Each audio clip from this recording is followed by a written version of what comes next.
Hello everyone, welcome to the revision of wave mechanics. आज हम जो टॉपिक रिवाइज कर रहे हैं, it is very important topic for not only for single chapter but three different chapters. This topic is called interference of wave. ये आपके wave motion में भी टॉपिक आता है, साउंड वेव में भी ये टॉपिक आएगा और वेव ऑप्टिक्स में भी आता है। तो तीन चैप्टर में सेम टॉपिक, सेम कंसेप्ट, समझो एक तीर और तीन निशाने की तरह आप तीनों टॉपिक को एक साथ कवर कर सकते हो टॉपिक को थ्रू। तो इसलिए हम लोग इसको अच्छे से रिवाइज करेंगे आज के लेक्चर में। जितने की पॉइंट्स है मेंस और नीट के लिए इंपॉर्टेंट है, वो सारे की पॉइंट्स को हम लोग डिस्कस करेंगे। चलो लेट्स स्टार्ट करते हैं। तो इंटरफेरेंस ऑफ वेव्स पढ़ने के लिए हमें कुछ बेसिक इंफॉर्मेशन वेव का ऑलरेडी पता होना चाहिए। तो पहले उसको मैं मार्क कर दे रहा हूँ यहाँ पर। ये टॉपिक आप प्रीवियस ये जो चीज़ें आपने प्रीवियस टॉपिक में पढ़ा होगा, तो इन चीज़ों की हमें ज़रूरत पड़ेगी आगे इस टॉपिक को समझने के लिए या कई बार इनके क्वेश्चंस को सॉल्व करने के लिए। तो पहले ही चीज़ जो हमें ध्यान में रखना है इस टॉपिक के अंदर, स्पीड ऑफ वेव जो हम कैलकुलेट करते हैं, स्पीड ऑफ वेव। तो स्पीड ऑफ वेव हमारे पास दो अलग अलग वेव के लिए अलग अलग फॉर्मूला है। तो ट्रांसवर्स वेव या मोर एक्यूरेटली स्ट्रिंग वेव के लिए, तो ट्रांसवर्स वेव से मतलब यहाँ पे मेरा स्ट्रिंग वेव है। अभी स्ट्रिंग वेव, तो अगर कोई भी वेव एक टॉट स्ट्रिंग के ऊपर ट्रैवल करती है जिसको हम स्ट्रिंग वेव बोलते हैं, तो उस टाइप के वेव के लिए जो स्पीड आती है वो आती है under root T by mu. It's under root T by mu. और यहाँ पर टी जो है वो टेंशन है, टेंशन इन द स्ट्रिंग। और म्यू जो है जिसको हम बोलते हैं लीनियर मास डेंसिटी। ठीक है, या आप बोलो मास डेंसिटी। ठीक है, लीनियर मास डेंसिटी।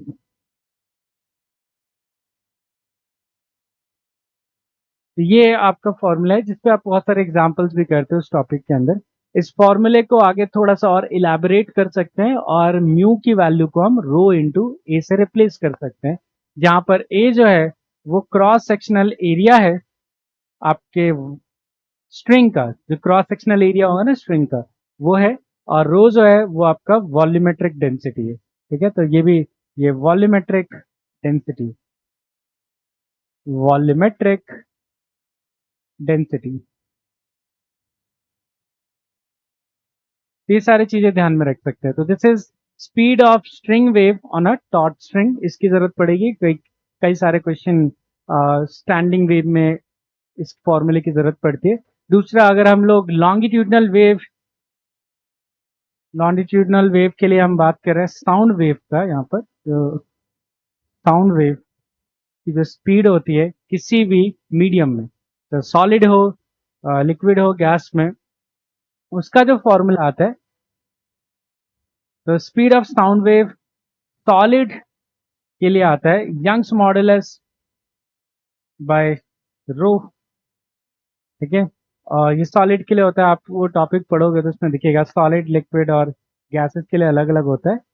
बट अगर हम लोग अभी से मोस्टली गैसेस के एग्जांपल आते हैं जब हम इंटरफेरेंस ऑफ वेव टॉपिक के अंदर, जिसमें साउंड वेव का इंटरफेरेंस हो रहा होता है इन एयर मीडियम, तो उस केस में आपका स्पीड ऑफ साउंड वेव जो हो जाएगा वो आप लिख सकते हो under root gamma R T by M naught से। जहां पे हमारा गामा जो है इसको एडियाबैटिक कांस्टेंट बुलाया जाता है। This is called adiabatic constant. Adiabatic constant is nothing but the ratio of molar heat capacities. ठीक है, तो adiabatic constant, the ratio of molar heat capacities, Cp by Cv। R जो है वो गैस कांस्टेंट है, which is a universal gas constant. T जो है, यहाँ टेंशन नहीं है, कंफ्यूज नहीं होना है, यहाँ पर ये T जो है वो टेम्परेचर है इन कैल्विन। ठीक है, कैल्विन स्केल पर जो टेम्परेचर होता है। एम नॉट जो है वो मोलर मास है, या आप बोल सकते हो मॉलिकुलर मास, मोलर वेट जिसको हम बोलते हैं, तो वो एम नॉट है। तो ये हमें फॉर्मूला याद रखना है, कहीं ना बीच बीच में कुछ क्वेश्चन में अगर यूज में आता है तो। दूसरा पॉइंट जो हमें ध्यान रखना है इस टॉपिक को पढ़ने से पहले, जो इससे पहले हम पढ़ लेते हैं, which is called intensity of wave. ठीक है, इंटेंसिटी ऑफ वेव क्या होती है किसी भी मीडियम। अब पहले इंटेंसिटी क्या होता है वो समझ ले। तो जब भी हम बोलते हैं कि एक पॉइंट से दूसरे पॉइंट वेव प्रोपगेट कर रही है, इसका मतलब बोल रहे हैं कि एनर्जी इस पॉइंट से इस पॉइंट तक प्रोपगेट कर रही है। तो वेव प्रोपगेशन का मतलब है एनर्जी का प्रोपगेशन। तो पर सेकेंड, एक सेकेंड के अंदर किसी भी लोकेशन से एक सेकेंड के अंदर कितनी एनर्जी प्रोपगेट कर रही है per unit area is called intensity of the wave. The intensity of wave is defined as energy propagation in a medium per unit time per unit area. उसको हम बोलते हैं इंटेंसिटी ऑफ वेव। ये definition string wave के लिए, sound wave के लिए या लाइट वेव जो वेव ऑप्टिक्स में पढ़ते हैं, तीनों के लिए सेम है। तो उस इंटेंसिटी ऑफ वेव का जो फॉर्मूला आता है फॉर स्ट्रिंग और साउंड के लिए, अभी के लिए लाइट के लिए, तीनों वेव के लिए हम लिख सकते हैं intensity of wave is rho half rho A square omega square V. ठीक है, very important formula actually wave mechanics में। ये जो फॉर्मूला है वेरी इंपॉर्टेंट। यहाँ पर जो अलग अलग टर्म्स है उसका डिस्कशन कर लेते हैं। तो जैसे यहाँ पर रो जो है वो डेंसिटी है, जैसे आपको बताया कि मीडियम की वॉल्यूमेट्रिक डेंसिटी है। ए जो है एम्पलीट्यूड है, जिस पर काफी ज्यादा फोकस रहने वाला है। तो ए जो है वो एम्पलीट्यूड है आपके वेव का। ओमेगा जो है वो आपके वेव की एंगुलर फ्रीक्वेंसी है, जिसको आप 2 पाई एफ भी लिख सकते हो जब भी जरूरत पड़े। एंड वी जो ऊपर लिखा स्पीड ऑफ वेव, जो कि अलग अलग हो सकती है डिपेंडिंग ऑन स्ट्रिंग वेव के लिए सॉल्व कर रहे हैं कि साउंड वेव के लिए सॉल्व कर रहे हैं। तो this is the speed of the wave. ठीक है, एक पॉइंट जो हम ऐड कर सकते हैं, for to waves having same frequency, अगर दो वेव्स हैं जिनकी फ्रीक्वेंसी सेम है, जो कि काफी कॉमन सिनारियो है हमारे क्वेश्चंस में। तो to waves having same frequency travelling in the same medium, जरूरी है कि आप ये समझो कि सेम फ्रीक्वेंसी और travelling in the same medium.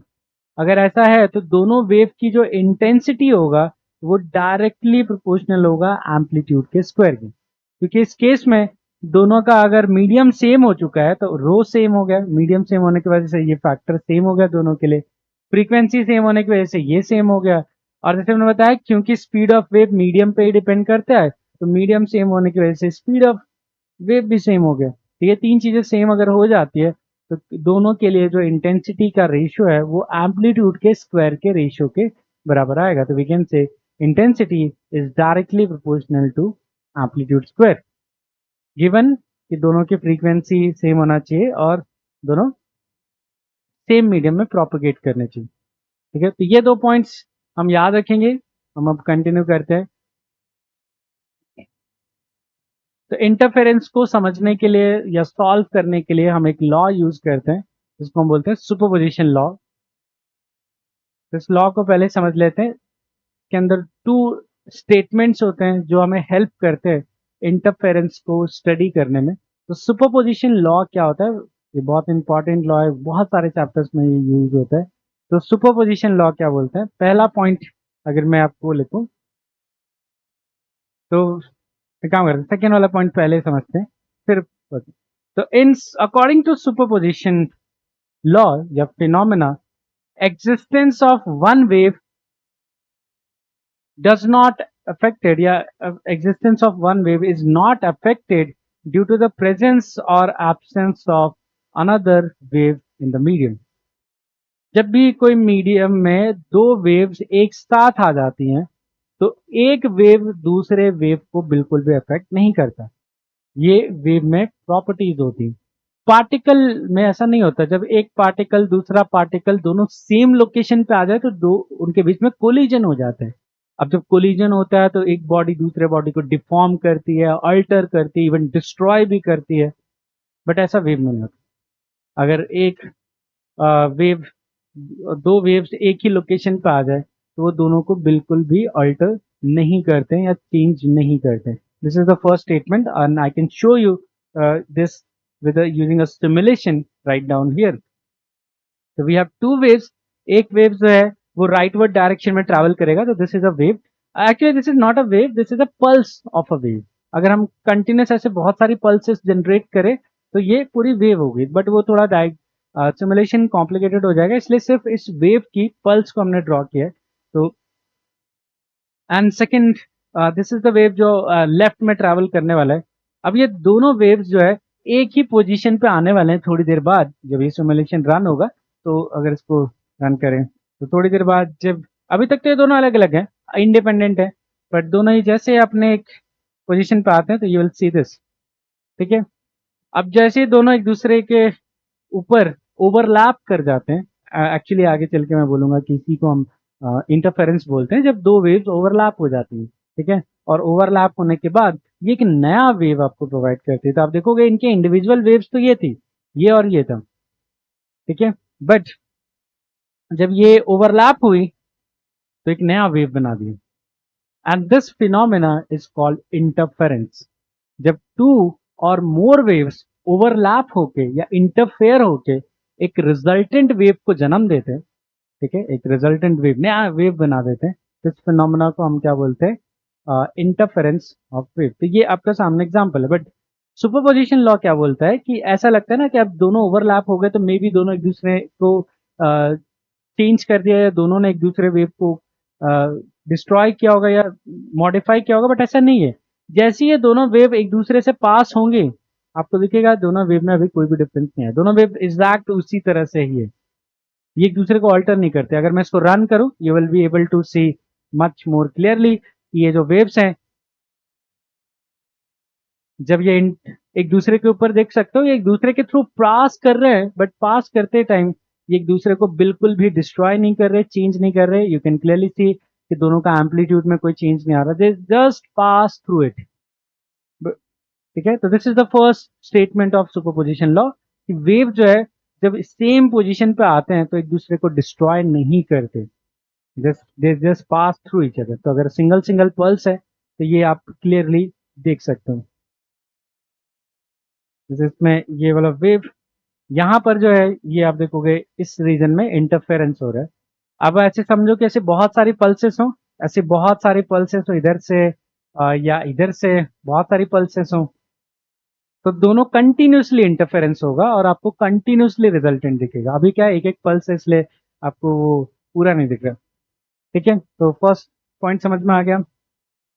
Okay, second point कि अ, जब दो वेव्स सेम लोकेशन पे आते हैं तो जैसे मैंने बताया एक रिजल्टेंट वेव मिलता है। तो जब भी टू वेव्स सेम प्लेस पे ओवरलैप हो जाते हैं तो we get a resultant wave. और according to the second statement of superposition law, अगर आप फाइंड करना चाहते हो कि वो रिजल्टेंट वेव कौन सी है तो आप वेक्टर एडिशन कर सकते हो। तो लेट्स से कि वी हैव y1 एक वेव हो गया, वेव की इक्वेशन आपको बताई है लिखेंगे, तो y1 एक वेव हो गया, y2 एक वेव हो गया, और जब दोनों ओवरलैप होकर एक रिजल्टेंट वेव बनाएंगे तो अकॉर्डिंग टू सुपरपोजिशन लॉ अगर आप वो रिजल्टेंट वेव निकालना चाहते हो y, तो आपको बस इनका वेक्टर एडिशन कर देना है इस तरह से, या एल्जेब्रिक एडिशन जैसा बोलना चाहो, वेक्टर एडिशन कर देना है आप दोनों वेव का। जब ये दोनों वेव का वेक्टर एडिशन करोगे इससे जो भी मैथमेटिकल एक्सप्रेशन आएगा वही आपके रिजल्टेंट वेव को रिप्रेजेंट करेगा। तो ये आपका फर्स्ट वेव है, ये आपका सेकेंड वेव है, और दोनों के सुपरपोजिशन से, दोनों के या बोल लो इंटरफेरेंस से, दोनों के इंटरफेरेंस से ये आपका नया वेव बन रहा है। और वो नया वेव आप कैलकुलेट कर सकते हो by vector addition of the both wave. और ये ट्रू सिर्फ दो वेव के लिए नहीं है, दो से ज्यादा वेव के लिए या कितने जितने मर्जी वेव्स है आप उनको क्या कर सकते हो, ऐड कर सकते हो। तो ऑन सुपरपोजिशन रिजल्टेंट डिस्प्लेसमेंट जो आता है या रिजल्टेंट वेव जो आता है वो आपका वेक्टर एडिशन होता है इंडिविजुअल डिस्प्लेसमेंट्स का, जो इंडिविजुअल वेव्स की वजह से आपको मिलता है। तो अब क्या कि आपको डिस्प्लेसमेंट अगर मिल जाता है तो आप सारे वेव प्रिडिक्ट कर सकते हो। इस चीज को मैं शो करता हूँ आपको एक एग्जांपल के थ्रू। तो यहाँ पर मान लो मेरे पास इस तरह के कुछ वेव्स हैं, काम करते हैं हम लोग कुछ डिफरेंट शेप कंसिडर कर लेते हैं, तो ऐसा कुछ ले लेते हैं। चलो, वी हैव टू वेव्स। ठीक है, ये वेव ये वाली जो वेव है वो अभी राइट साइड ट्रैवल करेगी, लेफ्ट साइड करेगी, और बीच में कहीं पर दोनों का ओवरलैप होगा या इंटरफेरेंस होगा। अब इंटरफेरेंस होने के बाद किस तरह का रिजल्टेंट वेव होगा वो हमें देखना है। तो जब ये ओवरलैप होगा, ओवरलैप यहाँ पर, ठीक है, इस तरह से या इस तरह से ओवरलैप राइट नाउ हो रहे हैं। ठीक है, अब क्या है ना कि इन रियलिटी जब ये ओवरलैप करते हैं तो ना ही आपको एम वेव दिखेगा और ना ही आपको ट्रायंगल वेव दिखेगा, ये दोनों ही नहीं दिखेंगे, दीज आर इंडिविजुअल वेव। जो एक्चुअली आपको अपीयर होगा वो इन दोनों का रिजल्टेंट अपीयर होगा। तो according to second statement of superposition law वो बोलता है अगर इसका रिजल्टेंट वेव निकालना है तो आपको सिंपली क्या करना है, देखिए सिंपली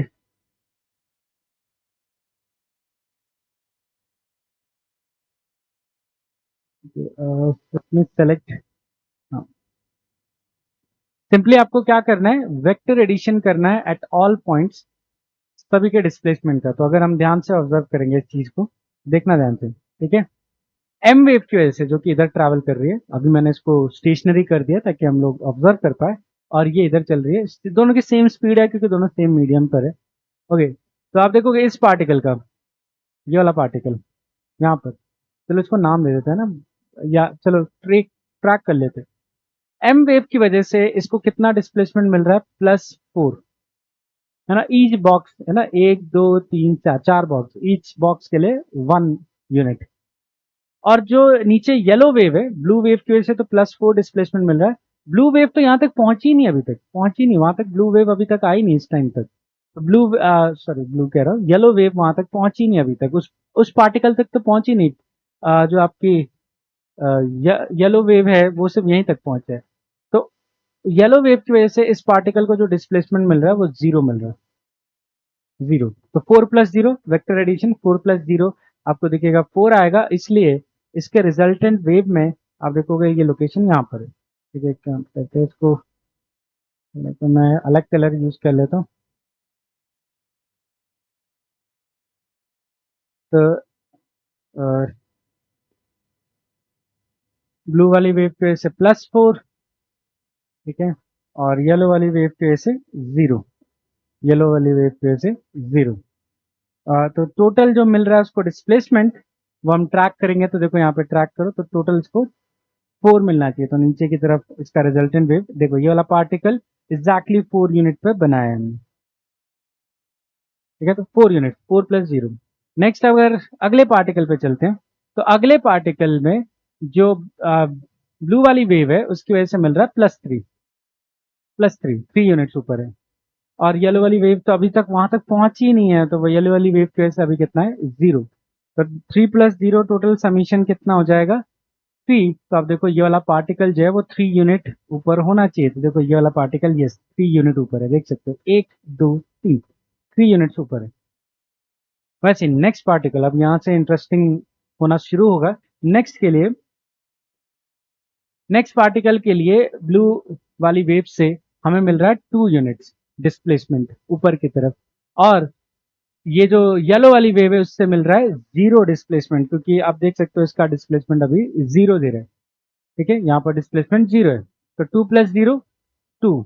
तो ये वाला पार्टिकल जो है वो 2 पे इसका नेट डिस्प्लेसमेंट होना चाहिए। तो नेट डिस्प्लेसमेंट 2 पर बनाएंगे, ये रहा आपका particle, you can see 2 displacement, 2 unit displacement है। अब आगे देखो नेक्स्ट वाला, ये जो नेक्स्ट पार्टिकल है, नेक्स्ट वाला पार्टिकल जो यहां पर है, इसको ब्लू वाली वेव की वजह से डिस्प्लेसमेंट मिल रहा है +3। और व्हाट अबाउट येलो वेव से, तो आप नोटिस करोगे येलो वेव की वजह से इसको जो डिस्प्लेसमेंट मिल रहा है वो मिल रहा है -1, नीचे की तरफ है ना, तो -1 मिल रहा है। और -1 मिलने की वजह से हम बोलेंगे कि जो उसका नेट डिस्प्लेसमेंट होगा according to superposition law, net displacement दोनों का वेक्टर से एडिशन, तो वेक्टर एडिशन क्या होगा, +3 -1, तो दैट इज +2। तो ये पार्टिकल आपको +2 पे दिखना चाहिए। तो +2 पे दिख रहा है क्या, देख लेते हैं। ये वाला पार्टिकल ट्रैक करो, आपको दिखेगा, ये देखो ये रहा +2 पे 2 यूनिट, देखो 2 यूनिट। और ऐसे नेक्स्ट वाले देखो, नेक्स्ट वाले पार्टिकल को ब्लू वाले की वजह से कितना मिल रहा है, +4, है ना। और येलो वाले की वजह से जो मिल रहा है, येलो वाले की वजह से देखोगे यहाँ तक मिल रहा है, ये मिल रहा है -2।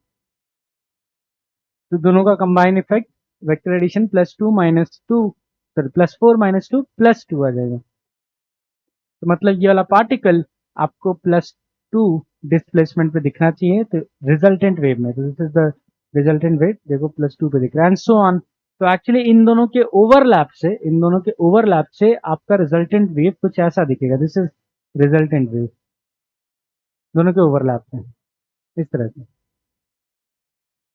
ठीक है। मैं इसको थोड़ा और क्लियर कर देता हूँ, आपको समझ में आ जाए। देखो, तो इन दोनों के ओवरलैप से जब ये एम वेव या ब्लू वेव और येलो वेव सुपर पोजिशन करेंगे और ओवरलैप करेंगे तो आपको रिजल्टेंट ऐसा कुछ दिखेगा, दिस वे। और ये चेंज होता जाएगा जैसे जैसे वेव मूव करते जाएंगे। अगले मोमेंट इनका जैसे मूव करोगे,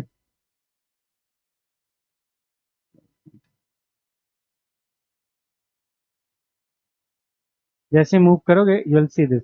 देखो इस केस में रिजल्टेंट ऐसा दिखेगा इंटरफेरेंस की वजह से। अगले केस में रिजल्टेंट ऐसा दिखेगा इंटरफेरेंस की वजह से। अगले मूवमेंट पे ऐसा दिखेगा resultant, and they will separate. यहाँ से सेपरेट ही हो गए क्योंकि अब ओवरलैप ही, इंटरफेरेंस ही खत्म हो गया। अब तो इंडिविजुअल वेव ही दिखेगा दोनों। अब चाहो तो इसको हम लोग रन करके देख सकते हैं, you will see this animation. तो ये रिजल्टेंट वेव आपको दिखेगा। देखो जब भी ओवरलैप हो रहा है यहाँ पर आपको रिजल्टेंट वेव दिखेगा। और सुपरपोजिशन लॉ जो है, जो वो हमें यही हेल्प करता है रिजल्टेंट वेव को फिगर आउट करने में कि रिजल्टेंट वेव कैसा होगा, जो कि हम यहाँ mathematically point by point draw करके भी फाइंड कर सकते हैं। ठीक है, चलो। आई होप कि ये आपको सिम एनिमेशन जो है अच्छे से समझ में आया। तो ये दो पॉइंट्स है, this is known as superposition law. चलो अब हम लोग इंटरफेरेंस पे आ जाते हैं। तो इंटरफेरेंस को हम लोग तीन अलग अलग कैटेगरीज बनाकर स्टडी करेंगे। तो उन तीनों कैटेगरीज को मैं यहाँ पे लिख रहा हूँ, या पहली कैटेगरी को लिख रहा हूँ, फिर सेकेंड एंड थर्ड कैटेगरी आगे इसी तरह से पढ़ेंगे। तो पहली कैटेगरी है interference of two waves having same frequency. Important line है, same frequency, sorry, having same frequency and travelling in same direction. तो हम दो ऐसी वेव्स ले रहे हैं जो सेम फ्रीक्वेंसी कैरी करते हैं और दोनों सेम डायरेक्शन में ट्रैवल होकर ओवरलैप करने वाले हैं या इंटरफेरेंस शो करेंगे। तो मान लेते हैं इस तरह से हमारे पास एक y1 एक वेव है जो कि राइट साइड मूव कर रहा है, उसी सेम मीडियम में एट द सेम लोकेशन एक दूसरा वेव है y2, वो भी सेम स्पीड v से मूव करेगा। Why same speed? Because medium same है। Speed of a wave depends on the medium of the wave. तो दोनों का मीडियम सेम है तो दोनों की स्पीड सेम है, दोनों सेम स्पीड से जाएंगे। बट क्योंकि ये दोनों एक ही लोकेशन पे हैं तो दोनों ओवरलैप कर जाएंगे, और जब ओवरलैप करेंगे तो you will see this as resultant wave. तो this is your resultant wave. हमें यही जानना है कि ये जो रिजल्टेंट वेव है वो कैसा होगा, उसका क्या एम्पलीट्यूड होगा, उसकी क्या फ्रीक्वेंसी होगी, वो कैसा शेप का दिखेगा, उस सब का ही हम यहाँ पे डिस्कशन करते हैं। तो अब ये रिजल्टेंट वेव निकालने के लिए हम किस लॉ का यूज करते हैं? सुपरपोजिशन। तो अगर हमें ये दोनों वेव्स पता है या इन दोनों वेव्स के डिस्प्लेसमेंट पता है, तो अकॉर्डिंग टू सुपरपोजिशन लॉ अगर दोनों को हम वेक्टर एडिशन कर देते हैं तो हमें रिजल्टेंट वेव मिल जाएगा। तो आगे हम लोग अगले वाले स्टेप में हमने यही किया है। तो यहाँ पर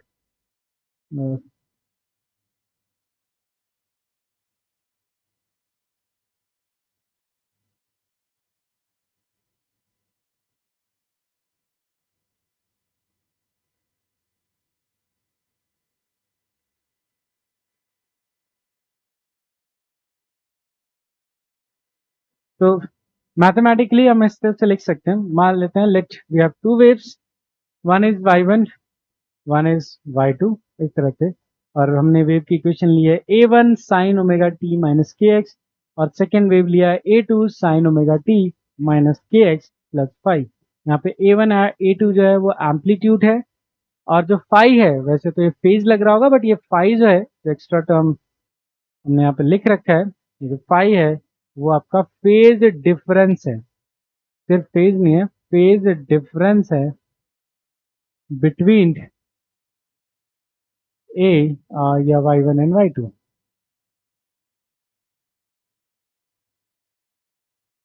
तो phase difference between y1 and y2। तो अगर हमें निकालना है रिजल्टेंट वेव क्या होगा, इसके लिए हमें क्या करना पड़ता है, जैसे बताया कि आपको इनका वेक्टर एडिशन करना पड़ेगा। तो वेक्टर एडिशन किया तो अगर हमें लिखना है according to superposition law, according to superposition जो जो हमारा रिजल्टेंट वेव होगा वो y1 प्लस क्या आएगा, y2। अब इस मैथ्स को सॉल्व करते हैं और हमें ये इक्वेशन मिल जाता है। This is the equation resultant wave का। तो इससे हमें एक पता चलता है, सब इसका डेरिवेशन नोटबुक में देख सकते हो। तो ये ऐड करने के बाद इतना आ जाता है। अब इसमें जो चीज़ें जो हमें याद रखनी है, जो रिजल्टेंट वेव आया, पहली बात आप देखोगे रिजल्टेंट वेव जो है वो खुद एक ट्रैवलिंग वेव आया, क्योंकि इसकी इक्वेशन ट्रैवलिंग वेव के सिमिलर आई है, which is sine omega t minus k x plus theta. तो this is example of travelling wave. तो this is example of travelling wave. और आप नोटिस करोगे कि इसकी फ्रीक्वेंसी सेम आई है। तो ट्रैवलिंग वेव, हमारा रिजल्टेंट वेव जो है वो ट्रैवलिंग वेव आया है, हैविंग सेम फ्रीक्वेंसी। तो सेम फ्रीक्वेंसी का ही ट्रैवलिंग वेव आता है रिजल्टेंट में।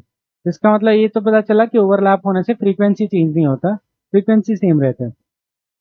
एम्पलीट्यूड जरूर चेंज हो जाता है, तुम देख सकते हो कि नया एम्पलीट्यूड यहाँ दिख रहा होगा, कैपिटल ए। और फेज जरूर चेंज हो जाता है, देखो यहाँ पे फेज भी चेंज हो गया अभी यहाँ पे। तो दो चीजें जो है वो रिजल्टेंट वेव में डिफरेंट आती है, एक तो एम्पलीट्यूड उस वेव का और फेज, बाकी सब कुछ देखोगे सेम आता है, फ्रीक्वेंसी सेम आता है। और उसी एम्पलीट्यूड को कैलकुलेट करने के लिए या फेज को कैलकुलेट करने के लिए हम यहाँ पे एक शॉर्ट ट्रिक यूज करते हैं। ठीक है, शॉर्ट ट्रिक,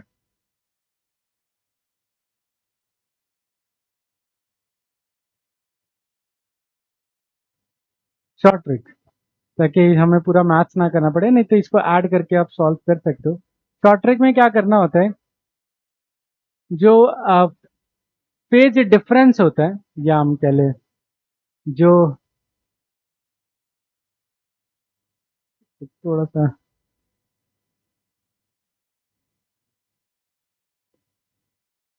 शॉर्ट ट्रिक,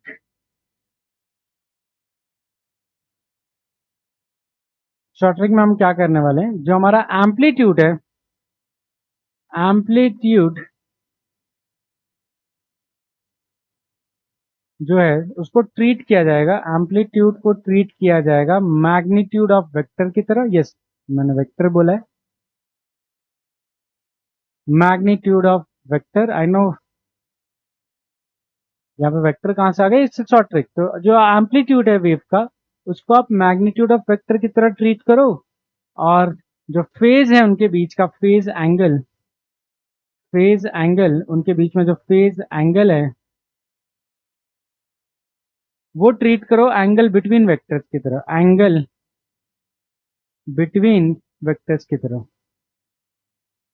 जब ये जुगाड़ू तरीका कर लोगे, आप एम्पलीट्यूड को मैग्नीट्यूड ऑफ वेक्टर बना दोगे और फेज एंगल को एंगल बना दोगे, तो इससे अब आपको क्या करना है, रिजल्टेंट निकालना है। जैसे वेक्टर में रिजल्टेंट निकालते थे ना, वही सेम मेथड से। और जब वो वेक्टर में रिजल्टेंट निकालने के बाद जो आंसर आएगा, वही आपका रिजल्टेंट एम्पलीट्यूड बन जाएगा, क्योंकि वेव का जो भी रिजल्टेंट आएगा वो आपके वेव का या रिजल्टेंट वेव का एम्पलीट्यूड बन जाएगा। जैसे कि फॉर एग्जाम्पल अगर इस ट्रिक को अप्लाई करें, तो we have this first wave y1। अब मैंने फर्स्ट वेव को एज अ वेक्टर रिप्रेजेंट कर रहा हूँ, बट मैंने हॉरिजॉन्टली क्यों ड्रॉ किया है, जरूरी है कि हॉरिजॉन्टली ड्रॉ करें, ऐसा बिल्कुल भी नहीं है। ये तो हमने कन्वीनियंट, अपने कन्वीनियंस के अकॉर्डिंग ड्रॉ करना है। तो सबसे ज्यादा कन्वीनियंट होगा अगर आप एक किसी वेक्टर को हॉरिजॉन्टली ऐसे इमेजिन कर लो। तो आपका जो मैं माना मान लिया कि ये जो पहला वेक्टर है वो जीरो एंगल पे है, ठीक है, जीरो एंगल पे मैंने मान लिया। दूसरा वेक्टर जो है वो उससे फाई एंगल ज्यादा फेज पर है, फाई एंगल ज्यादा फेज पर है। तो फेज एंगल को किससे ट्रीट करना है, एंगल बिटवीन वेक्टर्स। इसका मतलब कि जो दूसरा वेक्टर, अगर पहला वेक्टर ये है और फेज एंगल फाई है, तो दूसरा वेक्टर यहाँ कहीं होगा, दूसरा वेक्टर किसी एंगल पे होगा। तो यहाँ पर ये आपका दूसरा वेक्टर आ गया। अब इसका क्या निकालना है, रिजल्टेंट। ये जो भी वेक्टर का रिजल्टेंट आएगा दोनों वेक्टर का, वही आपके रिजल्टेंट एम्पलीट्यूड के बराबर होगा। तो वेक्टर एडिशन तो हमने सीख ही रखा है। तो आपने वेक्टर एडिशन क्या होगा, तो वेक्टर एडिशन में रिजल्टेंट क्या आता है, अंडर रूट a1 स्क्वायर, नहीं sorry, a² b² plus 2ab cos theta. यहाँ पे a और b की वैल्यू जो है वो a1 और a2 है, तो क्या लिखेंगे, a1 square plus a2 square plus 2a1 a2, या plus 2a1 a2 cos five which is the phase difference. ये आपका रिजल्टेंट एम्पलीट्यूड का फॉर्मूला है। आप फॉर्मूला भी याद रख सकते हो, और आपको ट्रिक भी याद रखना होगा, या जो मेथड है वो भी याद रखना होगा। अब मेथड क्यों याद रखना है, अगर हमारे पास फॉर्मूला है, क्योंकि व्हाट इफ की अगर तीन वेक्टर का सुपरपोजिशन हुआ, तीन वेक्टर्स ओवरलैप कर रहे, तो ये फॉर्मूला थोड़ी यूज कर पाओगे, तो सिर्फ 2 वेक्टर्स के लिए, तो 3 वेक्टर्स के लिए आपको यही मेथड अपनाना पड़ेगा। आपको क्या करना है, एम्पलीट्यूड जो है वेव का उसको ट्रीट करना है as a magnitude of vector, और जो उनके बीच का फेज डिफरेंस है उसको एंगल की तरह ट्रीट करो, और जिससे आपको क्या मिल जाएगा, वेक्टर डायग्राम मिल जाएगा, फिर उसका रिजल्टेंट निकाल सकते हो। तो जो भी रिजल्टेंट आएगा इस डायग्राम का वेक्टर में, वही आपके रिजल्टेंट वेव का एम्पलीट्यूड होगा। अब रिजल्टेंट वेव का एम्पलीट्यूड आ गया, अब हमें क्या निकालना है, फेज। तो उल्टा करेंगे, जैसे बताया ना, अगर हमें फेज निकालना है तो हम किस पे ध्यान देंगे, एंगल बिटवीन वेक्टर। तो ये आपका रिजल्टेंट वेक्टर है वाई, ये है y1 और ये है y2। तो अगर मैं ये निकाल लूँ कि ये वाला एंगल कितना है, तो हमें पता चल जाएगा कि आपका वेव वाला जो वेक्टर है वो कितने एंगल पे होगा। तो उसको देखो ऐसे सॉल्व कर सकते हैं। तो इस थीटा को निकालने के लिए हम लोग वेक्टर का फॉर्मूला यूज करेंगे, tan थीटा, चलो इसको मान लेते हैं alpha. tan alpha equal to क्या होता है, इसमें अगर वेक्टर में a sin थीटा, तो यहाँ पर a आ जाएगा, है ना, a2 sin theta divided by a1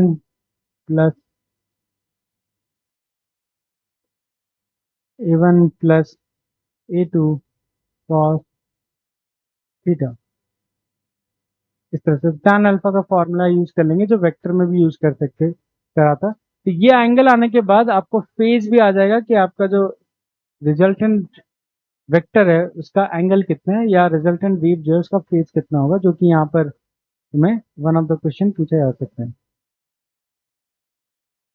तो एक बार देख लो ये चीज, कोई डाउट आता है तो कमेंट सेक्शन में मेंशन करो।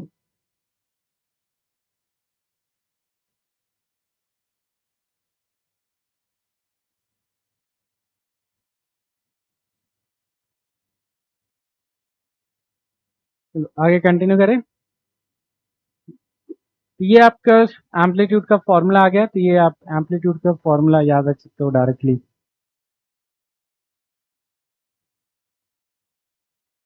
Resultant amplitude. अब आते हैं कि इस फॉर्मूले को और कैसे मॉडिफाई कर सकते हैं। चाहे तो हम रिजल्टेंट इंटेंसिटी का भी फॉर्मूला यही लिख लेते हैं, चलो रिजल्टेंट इंटेंसिटी भी लिख लेते हैं जब लिख लिया। तो वेव का जो रिजल्टेंट एम्पलीट्यूड होता है वो अंडर रूट क्या है, a1 square plus a2 square plus 2a1 a2 cos delta phi is your phase difference. ठीक है, अब हमें पता है कि जो दोनों वेव्स सुपरपोजिशन शो कर रहे हैं उन दोनों की फ्रीक्वेंसी सेम है, दोनों का मीडियम सेम है, तो उनकी जो इंटेंसिटी है, तो मैं लिखूंगा सिंस, या इसको एक स्क्वायर करके लिखते हैं, तो ए स्क्वायर कर दिया इसको।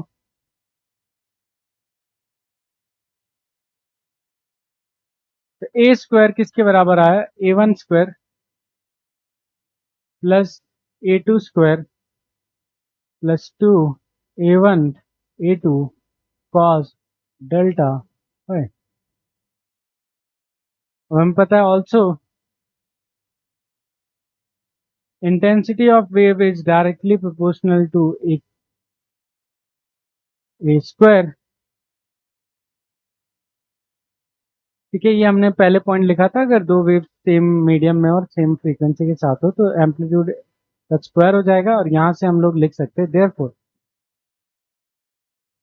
कि ये जो रिजल्टेंट एम्पलीट्यूड का स्क्वायर है वो तो आपका बन जाएगा k times intensity of particle. के भी लिखने की जरूरत नहीं, हम डायरेक्टली फॉर्मूला लिख रहे हैं, तो k times I equal to क्या आ जाएगा, i1, क्योंकि ये स्क्वायर है, a1 square plus a2 square है तो i2, और 2a1 की वैल्यू होगा रूट i1, और a2 की वैल्यू रूट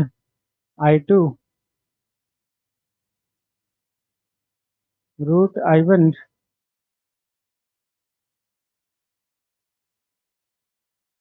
रूट i2 और cos फाइव। ये आपका इंटेंसिटी ऑफ रिजल्टेंट वेव का फॉर्मूला बन जाएगा। एम्पलीट्यूड से आप डिराइव कर सकते हो डायरेक्टली।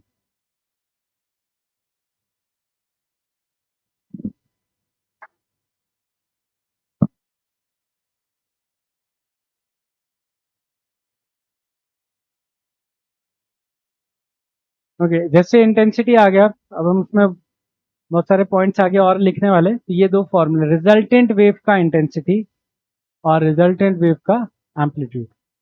तो I1 I2 two under root I1 I2 cos delta five, और resultant amplitude under root A1 square plus A2 square plus 2AB cos delta five.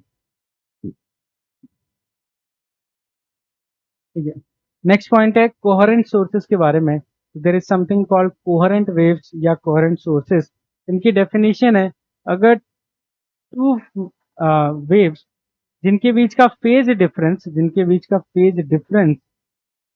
remains constant with respect to time are known as coherent sources। Very simple definition कि अगर कहीं पर भी आपका जो phase difference है time के साथ चेंज नहीं हो रहा, कम या ज़्यादा कुछ भी नहीं, तो ऐसे सोर्सेज को हम कोहेरेंट सोर्सेज बुला सकते हैं। ठीक है, ideally two independent becomes cannot becomes be coherent. तो ये भी ध्यान रखना है कि टू इंडिपेंडेंट सोर्स जो है उसका काफ़ी मुश्किल है कोहेरेंट बन पाना। इससे दिक्कत ये आती है कि दो अलग अलग जो वेव्स हैं वो मे भी हो सकता है कि सेम कंपनी को, सेम पावर के हो, बट स्टिल उनकी जो क्या बोलते हैं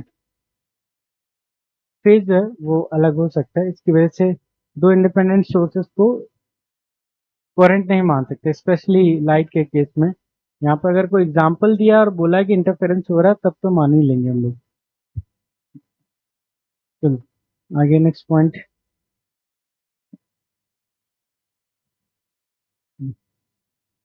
तो हमें अभी पता ही चला इंटरफेरेंस के फर्स्ट कैटेगरी में, अगर टू वेव्स एक दूसरे के ऊपर ओवरलैप करते हैं having same frequency and same medium, इसका मतलब है कि उनका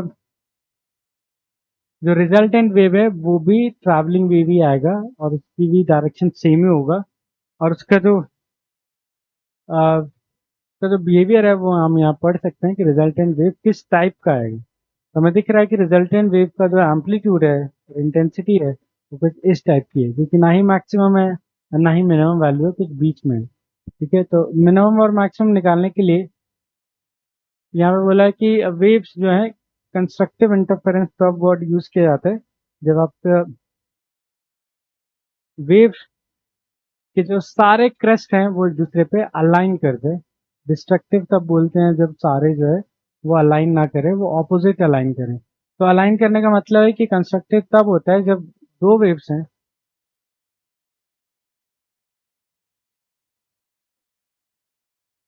दो वेव्स हैं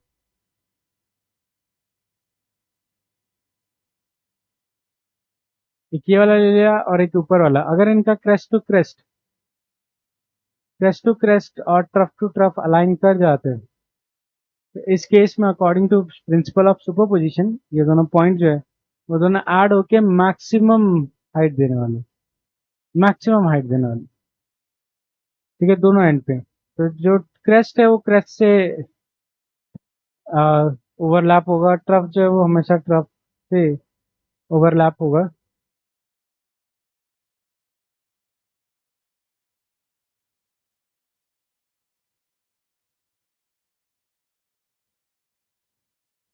यहाँ पे लिखेंगे when crest of one wave overlap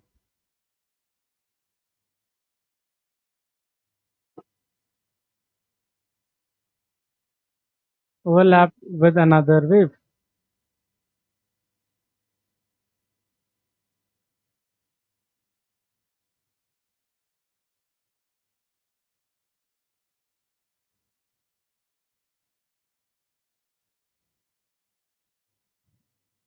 ठीक है, तो इसी के ऑपोजिट डिस्ट्रक्टिव इंटरफेरेंस क्या हो जाएगा, जब अनदर वेव क्रेस्ट। और इसी तरह से ऑपोजिट क्या हो जाएगा, when crest of one wave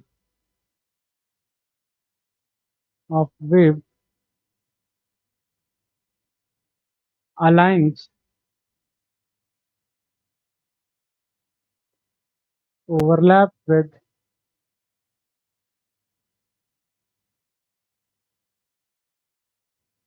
trough of another wave.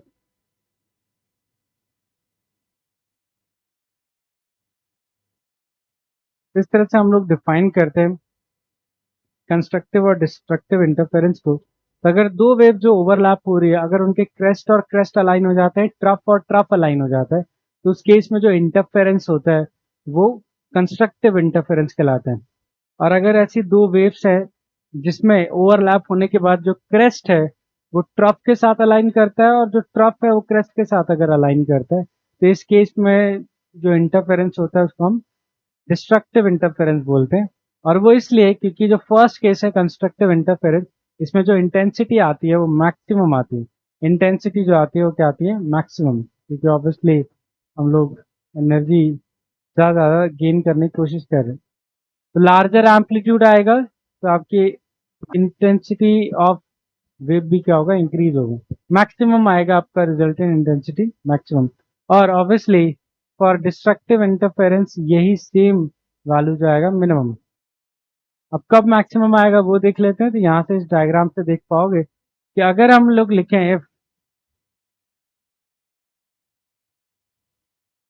If अगर एंगल जो है ऑफ इमरजेंस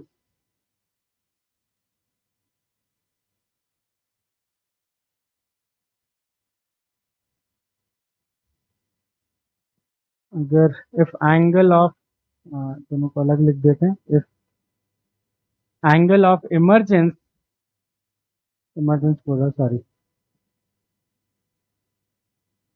इफ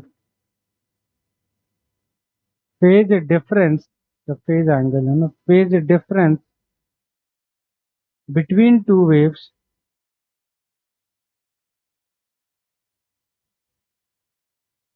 ना, वो कितना होगा? Delta phi is equal to किससे आएगा मैक्सिमम? तो I one plus I two plus two root I one I two, तो सब कुछ सेम ही है। जब कॉस फाइव की वैल्यू मैक्सिमम होगी, और कॉस फाइव की मैक्सिमम वैल्यू कितना हो सकता है? वन।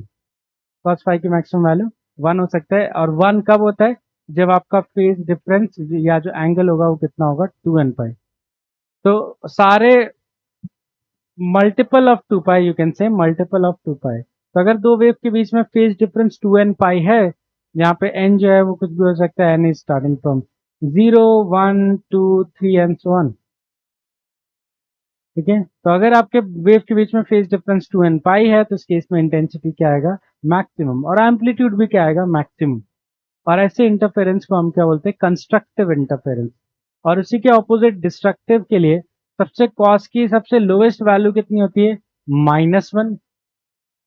जब हम आप पर कॉस डेल्टा फाइव -1 रखोगे तो इंटेंसिटी सबसे मिनिमम आएगा। तो हम कॉस थीटा की वैल्यू -1 कब आती है? तो ये तो कंस्ट्रक्टिव के लिए हो गया, अगर टू एन पाई है तो कंस्ट्रक्टिव। और अगर फेज डिफरेंस शुरू करें तो आप ऐसे लिख सकते हो, two N plus one pi by two phase difference. और यहाँ से हम कैलकुलेट कर सकते हैं कि कितना एंगल होने चाहिए। तो क्या क्या एंगल होगा? तो -1 के लिए 180 है ना। तो यहाँ एन की value start 0, 1, 2, 3 and so on. Zero नहीं, सॉरी, जीरो नहीं होगा। पाई बाई, एक मिनट रुक जाओ, यहाँ पर लैम्डा बाई टू लिखना था। टू एन पाई, सिर्फ टू एन पाई प्लस, है ना, two N one plus one into pi, तो कितना आएगा? पाई बाई टू नहीं आएगा। तो आप कह लो सारे odd multiples of pi. Odd multiples of pi मतलब pi, three pi, five pi, वैसे, क्योंकि उन सभी एंगल्स पे कॉस फाइव की वैल्यू कितना होगा? -1 होगा। ठीक है, तो यही चीज यहाँ पे मेंशन कर रखिए। तो कंस्ट्रक्टिव इंटरफेरेंस तब होता है जब एक वेव का क्रेस्ट दूसरे वेव के क्रेस्ट से अलाइन हो जाए, और अलाइन होने की वजह से ड्यू टू सुपरपोजिशन लॉ हम ये बता सकते हैं कि उनका एम्पलीट्यूड सबसे ज़्यादा आएगा, और एम्पलीट्यूड सबसे ज़्यादा आएगा तो इंटेंसिटी भी सबसे ज़्यादा आएगी। तो इंटेंसिटी तब ज़्यादा आएगी, एम्पलीट्यूड तब ज़्यादा आएगा जब आपका फेज डिफरेंस यहाँ पे जैसे लिखा है क्या होना चाहिए, मल्टीपल्स ऑफ, या आप कह लो मल्टीपल्स ऑफ, यहाँ पे कैसे बोलेंगे, यहाँ पर 0 है 2 पाई है तो हम कह सकते हैं मल्टीपल्स ऑफ या 2n पाई, इस तरह से। ठीक है, तो 2 पाई के जो मल्टीपल्स हैं वो, और ऐसे डिस्ट्रक्टिव इंटरफेरेंस में क्या होता है कि एक वेव का जो क्रेस्ट है वो दूसरे वेव के ट्रफ से ओवरलैप करता है, जिसकी वजह से अकॉर्डिंग टू सुपरपोजिशन लॉ ये दोनों वैल्यू सब्ट्रैक्ट हो जाती हैं डिस्प्लेसमेंट लिखते टाइम, और इसकी वजह से सबसे मिनिमम एम्पलीट्यूड आता है, और मिनिमम एम्पलीट्यूड आता है तो मिनिमम इंटेंसिटी आती है, और मिनिमम इंटेंसिटी जो होगी वो किस एंगल पे आता है, जब फेज डिफरेंस क्या हो, आपका ऑड मल्टीपल्स ऑफ पाई हो, जैसे कि पाई, 3 पाई, 5 पाई एंड सो ऑन। ठीक है, इसके अलावा एक और चीज हम ऐड करेंगे, पार्ट डिफरेंस की नॉलेज को अगर हम ऐड करते हैं जो साउंड में भी काम आता है। मान लो हमारे पास दो सोर्स है S1 एंड S2, और किसी पॉइंट पर ये दोनों वेव्स, यहाँ से जो भी साउंड वेव्स आ रही है, ये लाइट वेव दोनों के लिए ट्रू है, ओवरलैप कर रहे थे, ये यहाँ पर आके ओवरलैप हो रहा है, ये यहाँ पर आके ओवरलैप हो रहा है, इसने x1 डिस्टेंस ट्रैवल किया, इसने x2 डिस्टेंस ट्रैवल किया। ठीक है, तो ये जो पाथ इन्होंने ट्रैवल किया है, ये इस पाथ पे डिपेंड करता है कि दोनों का जो फेज डिफरेंस है यहाँ पर वो इस वैल्यू पे डिपेंड करेगा। तो यहाँ पर कितना फेज डिफरेंस होगा इस लोकेशन पे, that is given by 2 pi by lambda. ठीक है, जिसको आप के भी लिख सकते हैं, तो लाइक हम के भी लिख सकते हैं, ठीक है, के भी लिख सकते हैं, into delta X plus delta phi into naught, delta phi naught, ये हम लिख सकते हैं। फेज डिफरेंस किसी भी लोकेशन पर जब दो वेव ट्रैवल करके x1 और x2 डिस्टेंस ट्रैवल करके किसी पर ओवरलैप करते हैं तो दोनों में फेज डिफरेंस इतना होता है। जहां पर इसको इलेबोरेट करें तो k की वैल्यू हम लिख सकते हैं 2 पाई बाय लैम्डा, जहां पे लैम्डा क्या है, वेवलेंथ, और डेल्टा एक्स जो है वो कहलाता है path difference. Delta x is a very common term जो इस टॉपिक में यूज होता है, path difference plus plus delta pi not. बहुत सारे लोग इस वाले टर्म को भूल जाते हैं क्योंकि कई सारे क्वेश्चन में ना इसकी वैल्यू जीरो रहता है, बट जरूरी है क्या हर सवाल में इसकी वैल्यू जीरो हो। तो ये क्या रिप्रेजेंट कर रहा है, this represents initial initial phase difference. Pi not जो है वो इनिशियल को रिप्रेजेंट कर रहा है, इनिशियल फेज डिफरेंस। ठीक है, इनिशियल फेज डिफरेंस। तो कई क्वेश्चन में क्या दिया होता है कि दोनों जो सोर्स हैं S1 और S2 जो आपके सोर्स हैं उसमें इनिशियल कोई फेज डिफरेंस नहीं, तो दोनों एग्जैक्टली आइडेंटिकल सोर्स हैं, तो उस केस में ये वाला पार्ट जीरो हो जाएगा, जो कि काफी सारे क्वेश्चन में ऐसा होता है। बट अगर आपको इनिशियल फेज भी दे रखा है तो आपको यहाँ पर ऐड करना पड़ेगा फेज डिफरेंस में। यहाँ पर डेल्टा एक्स क्या है, जैसे अभी डिस्कस किया, path difference, very important term,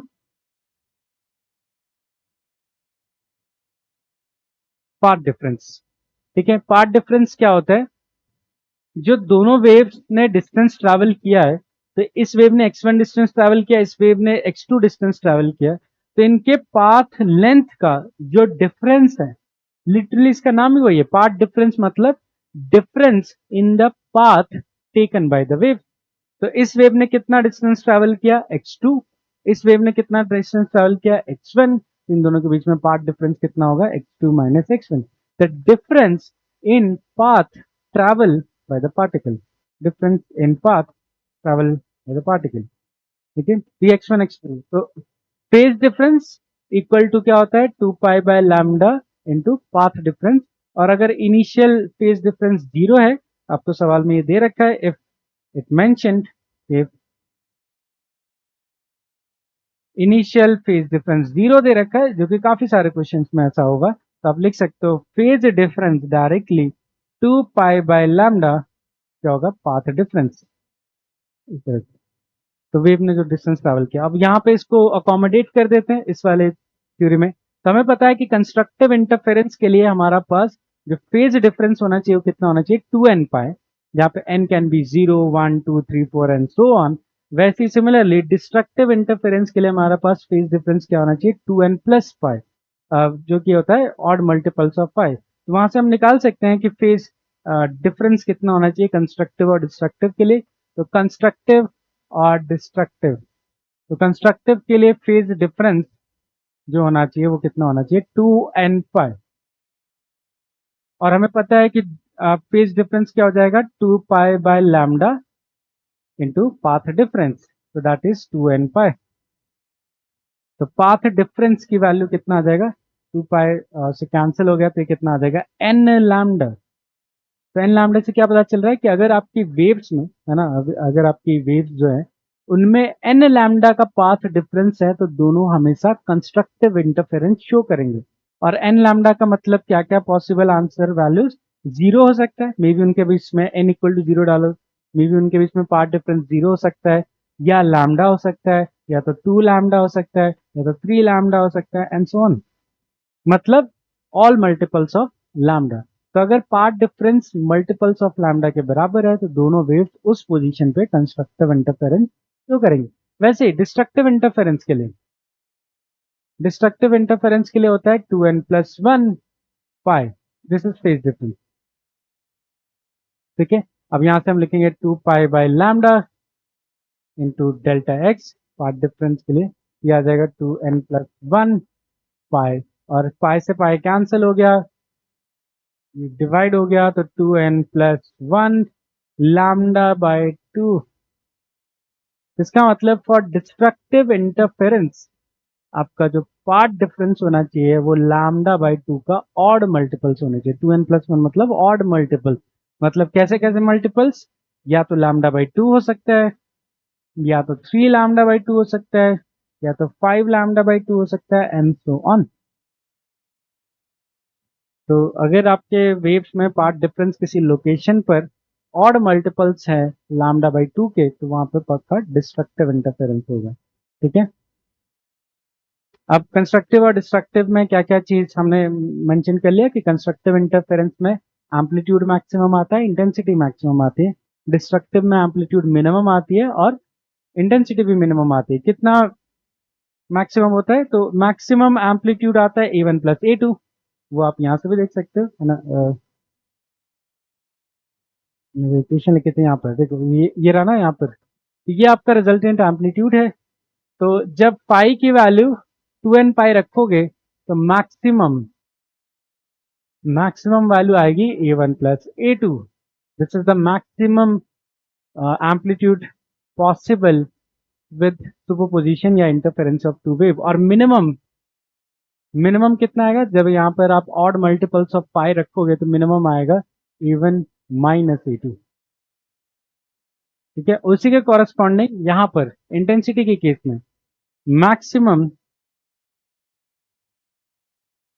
intensity के केस में मैक्सिमम आता है √I1 + √I2 का होल स्क्वायर।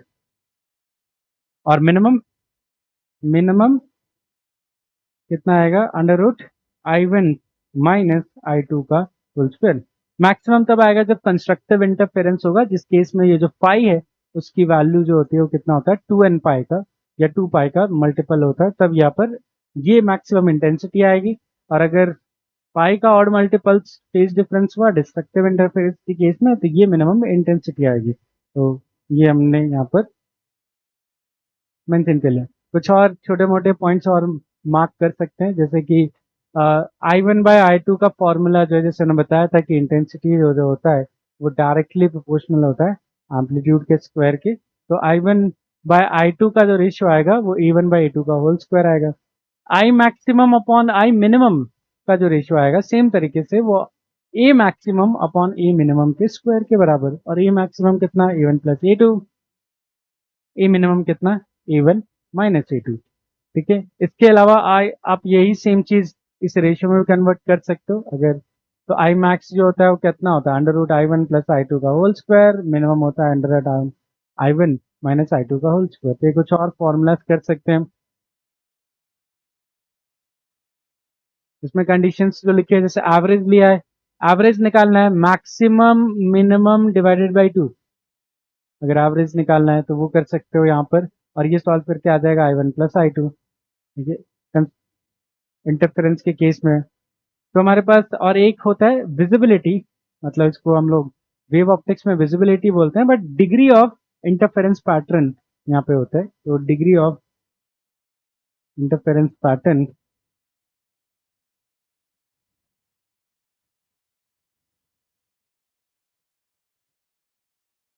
तो डिग्री ऑफ इंटरफेरेंस पैटर्न कैसे डिफाइन करते हैं? I max, I max minus I minimum upon I max plus I minimum into 100। Percentage में बनाने के लिए इसको 100 से मल्टीप्लाई करते हैं। वेव ऑप्टिक्स में इसी डिग्री को हम लोग विजिबिलिटी भी बोलते हैं। ये आपको बताता है कि आपका इंटरफेरेंस कितने अच्छे से होगा। तो आई मैक्सिमम मतलब मैक्सिमम इंटेंसिटी और मिनिमम इंटेंसिटी के बीच में जितना ज्यादा गैप होगा, इंटरफेरेंस की डिग्री उतनी ज्यादा आती है, इंटरफेरेंस पैटर्न की जो डिग्री है। और ये अगर 100% होती है तो हमारे लिए सबसे बेस्ट आइडियल कंडीशन है, जब ये एफ की वैल्यू क्या होती है? 100%। ठीक है, और अगर आपको एक अच्छा इंटरफेरेंस पैटर्न चाहिए साउंड का या लाइट का, तो आपकी एफ की वैल्यू 100 होनी चाहिए। मिनिमम वैल्यू तभी देखो 100 तभी होगा जब आई मिनिमम 0 होगा। ठीक है, तो आई मिनिमम की वैल्यू 0 होना चाहिए। और आई मिनिमम 0 कब होगा? जब I1 प्लस I2 सेम होंगे। अगर I1 I2 दोनों सेम होते हैं तो आई मिनिमम 0 हो जाएगा, और इसकी वजह से आपका एम्पलीट्यूड भी सेम हो जाएगा। तो अगर दोनों वेव के एम्पलीट्यूड सेम है और मैक्सिमम 2A होगा, मैक्सिमम इंटेंसिटी 4I आएगी उस केस में। ठीक है, और मिनिमम एम्पलीट्यूड 0 होगा। तो दीज आर सम पॉइंट्स याद रख सकते हैं हम लोग परफेक्ट इंटरफेरेंस के लिए। चलो अब हम कुछ एग्जाम्पल्स कर लेते हैं। फॉर्मूला बेस्ड जो क्वेश्चन होते हैं, इन फॉर्मूले को कैसे अप्लाई करना है क्वेश्चन को सॉल्व करते टाइम। तो ये पहला क्वेश्चन सॉल्व करते हैं। From year 2025 shift, April shift का क्वेश्चन है ये, इसको सॉल्व करते हैं। तो amplitude and phase of wave formed by superposition आपको निकालना। Okay, we have two waves. एक वेव दे रखा y1 which is this value, आप देख सकते हो यहाँ पर 4 sin kx minus omega t.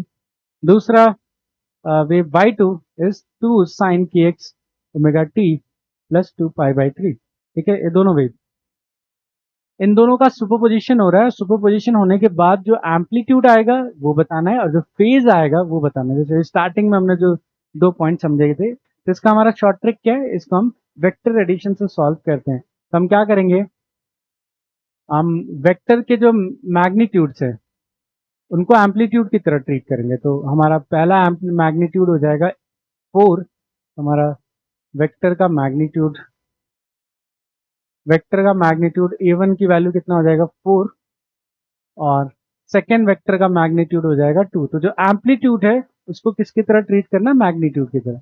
दूसरा, जो इनके बीच का फेज डिफरेंस है, तो आप देखोगे इन दोनों में जो फेज डिफरेंस है, यहाँ पर फेज है के एक्स माइनस ओमेगा टी, यहाँ पर फेज है के x minus omega t plus 2 pi by 3। तो फेज डिफरेंस कितना हो गया? 2 पाई बाई 3। ये आपका फेज डिफरेंस है। तो दोनों के बीच का जो फेज डिफरेंस है वो एंगल की तरह यूज ट्रीट करो। तो हम अगर दो वेक्टर्स बनाते हैं, तो मान लेते हैं कि पहला वेक्टर यहाँ पर है, मान लेते हैं पहला वेक्टर यहाँ पर है, this is your A1 vector. तो दूसरा A2 वेक्टर कैसे ड्रॉ करना है? 120 एंगल, 2 पाई बाई 3 मतलब 120 एंगल पे। तो दूसरा वेक्टर ऐसे ड्रॉ होगा, लाइक दिस, 120 एंगल पे, इस तरह से। अब इन दो वेक्टर्स का ये पूरा एंगल कितना है? ये पूरा एंगल 180, 120।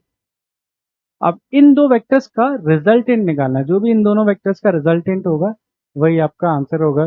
तो इन दोनों का रिजल्टेंट जो आएगा वो यहाँ ऐसा कुछ होगा। तो ये आपका रिजल्टेंट वेक्टर आ जाएगा, जो हमें कैलकुलेट करना है। ए, या कैपिटल ए लिख लेते हैं, ए रिजल्टेंट। ठीक है, तो करें इसको solve.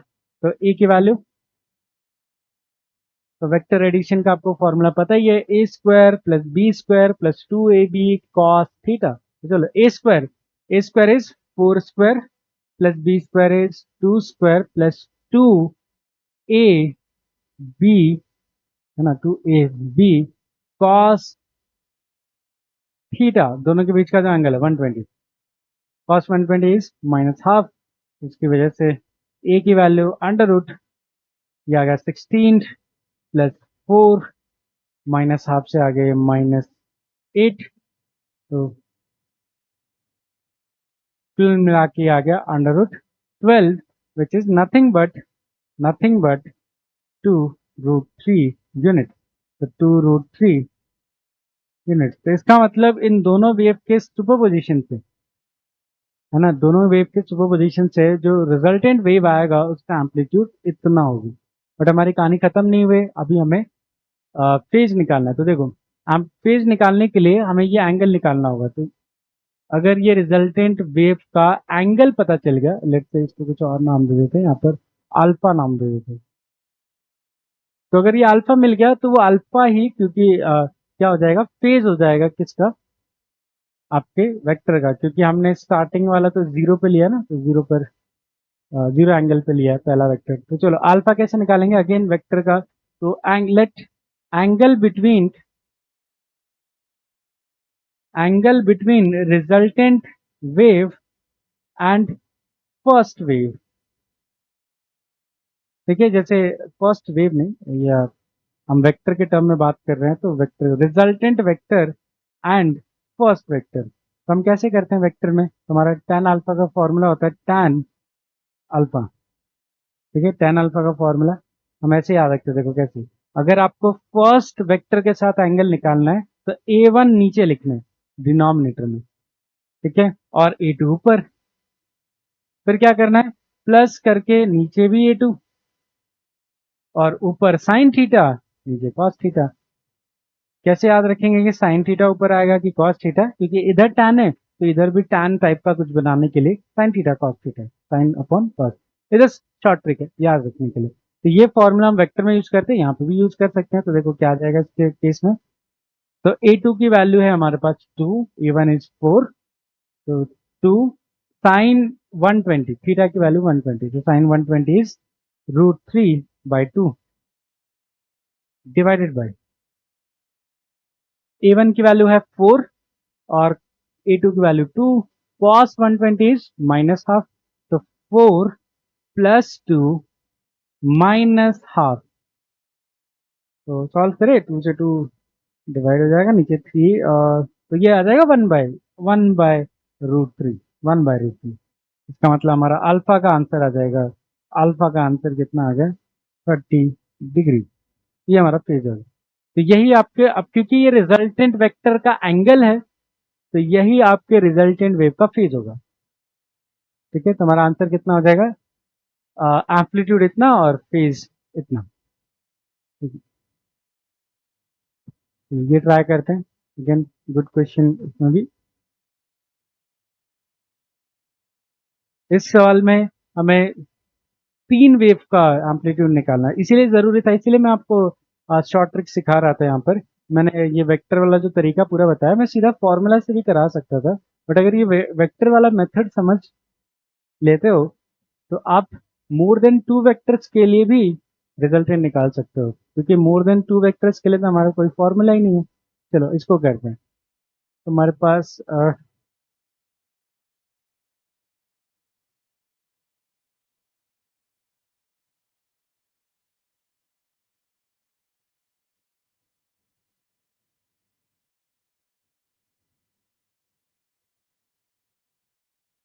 We have 3 harmonic waves हैं, सबकी फ्रीक्वेंसी सेम है, इंपॉर्टेंट पॉइंट की सेम फ्रीक्वेंसी होना चाहिए, तभी तो हम ये कर पाएंगे ना, सेम फ्रीक्वेंसी होना जरूरी है। सबकी इंटेंसिटी भी सेम है, आई नो सारे सेम इंटेंसिटी के हैं, बट उनके जो फेज एंगल्स हैं 0, π/4, -π/4 फेज एंगल दे रखे हैं, तो फेज एंगल्स तीनों के दिए हुए, और आपको पूछा कि अगर तीनों का इंटरफेरेंस होता है, सुपर इम्पोज हो जाते हैं, तो आपको रिजल्टेंट इंटेंसिटी कितनी मिलेगी, रिजल्टेंट वेव की।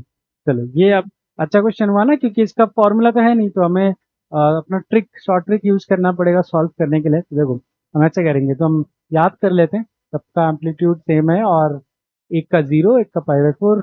चलो, तो पहले हम मान लेते हैं कि let let amplitude of all wave is a naught. ठीक है, क्योंकि ए नॉट दिया नहीं है, इंटेंसिटी दे रखा है बट हमें एम्पलीट्यूड की जरूरत है। तो मैं क्या लिख सकता हूँ कि आपका आई नॉट जो है वो डायरेक्टली प्रोपोर्शनल होगा किसके, ए नॉट के स्क्वायर के, क्योंकि इंटेंसिटी जो होता है वो एम्पलीट्यूड के स्क्वायर के प्रोपोर्शनल। ठीक है, अब क्या है कि अगर सभी वेव का एम्पलीट्यूड ए नॉट है तो हमें वेक्टर का मैग्नीट्यूड भी क्या लेना है, ए नॉट लिखना है। तो चलो एक एक करके वेक्टर ड्रॉ करते हैं। तो पहले वेक्टर का जो फेज एंगल है जीरो है, तो पहले वेक्टर को जीरो एंगल पे ड्रॉ कर देते हैं, इस तरह से जीरो एंगल पे ड्रॉ कर दिए फर्स्ट वेक्टर, और उसका एम्पलीट्यूड ए नॉट। ठीक है, दूसरे वेक्टर का फेज एंगल कितना है, 45 डिग्री प्लस में, पॉजिटिव में। तो लेट्स से कि एंटी क्लॉकवाइज को पॉजिटिव मान लेते हैं, तो दूसरा वेक्टर ऐसे। अब इसकी भी लेंथ सेम ही बनाऊंगा बिकॉज ये भी ए नॉट एम्पलीट्यूड का ही है, बट इससे एंगल जो है, एंगल जो है वो पाई/4 है, तो 45 डिग्री पे 45। ठीक है, उसके बाद थर्ड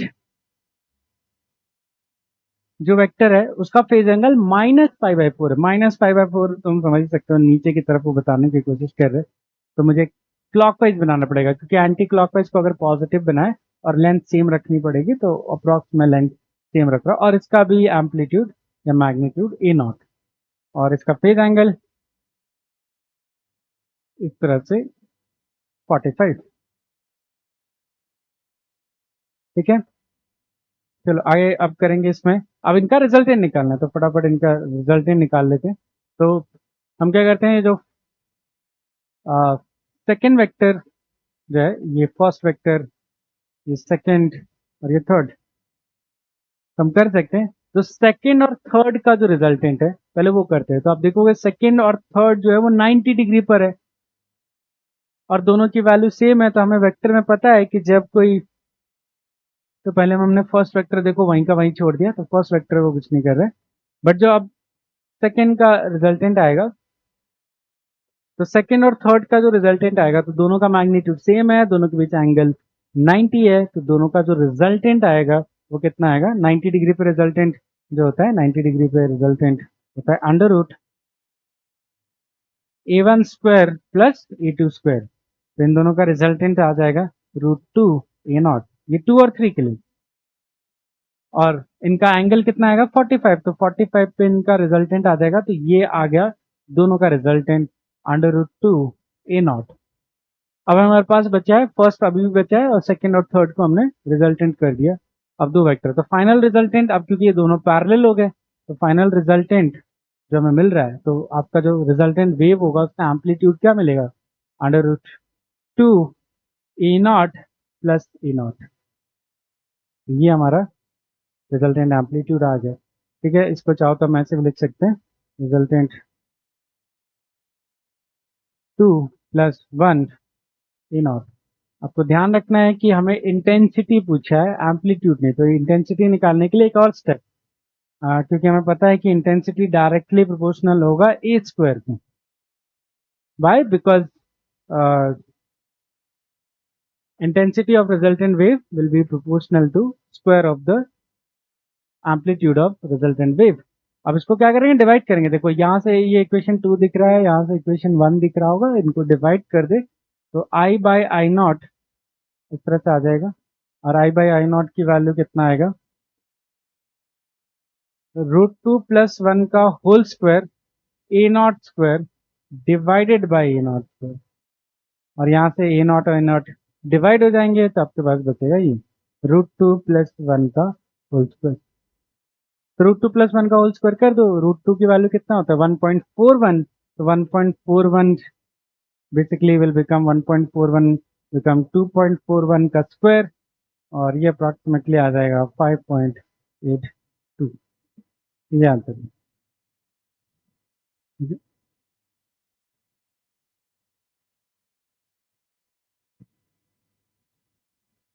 तो इसके अकॉर्डिंग हमारा जो आंसर आ जाएगा 5.8 आई नॉट के बराबर, जो आपकी रिजल्टेंट इंटेंसिटी आएगा। तो ये ट्रिक हम यूज कर सकते हैं सॉल्व करने के लिए, अगर हमारे पास दो से ज़्यादा वेव्स हैं, तो हम वेक्टर एडिशन करके सॉल्व कर सकते हैं। चलो यहाँ पर नेक्स्ट क्वेश्चन में हमारे पास amplitude of two waves A1 and A2 where A1 is equal to A2 both are superimposed at point P where path difference between them is lambda by 4. Find amplitude of the resultant wave. तो इसको करते हैं।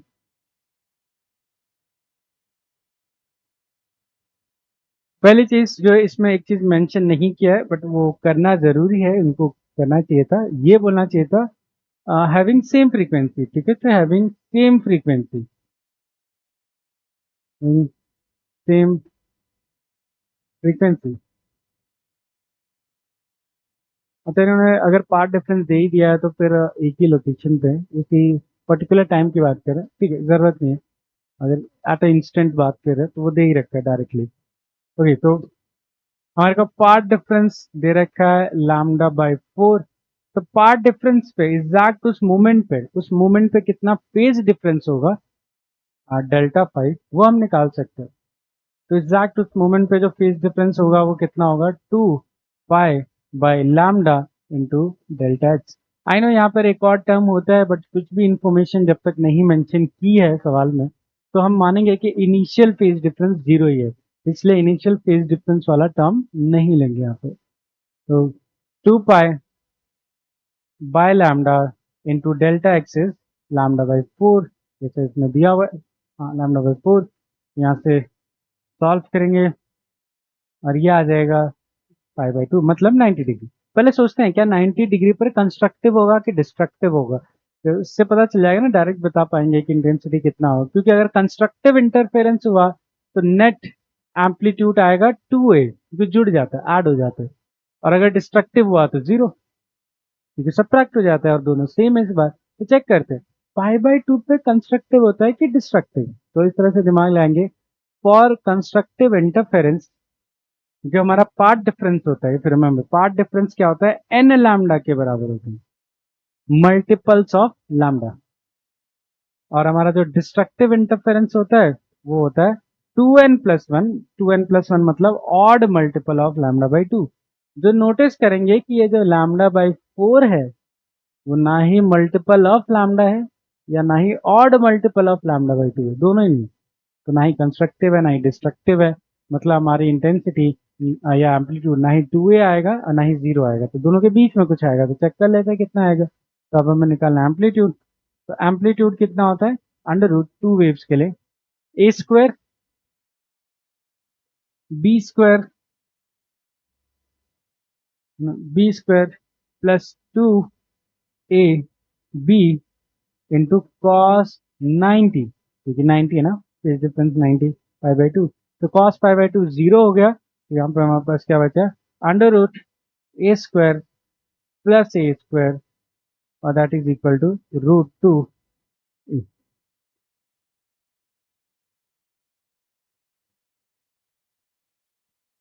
Clear है? तो इस तरह से हम कर सकते हैं अगर आपको पार्ट डिफरेंस दिया है। Interesting question. नेक्स्ट वन, थोड़ा सा इसमें एक ट्रिक पार्ट है जो बहुत सारे लोग भूल जाते हैं, तो उसको इस क्वेश्चन के थ्रू समझेंगे और उस पॉइंट को याद भी रखेंगे हम लोग कि इनकोहेरेंट सोर्सेस के लिए कैसे हैंडल करना होता है। क्योंकि आप नोटिस करोगे यहाँ पे लिखा इनकोहेरेंट। कोहेरेंट का तो सब लोग, काफी लोग कर लेते हैं जिन्होंने प्रैक्टिस कर रखी है, बट इनकोहेरेंट का क्या करेंगे, ठीक है, उसके लिए मैं यहाँ पे बताता हूँ। फॉर इनकोहेरेंट सोर्सेस है ना, फॉर इनकोहेरेंट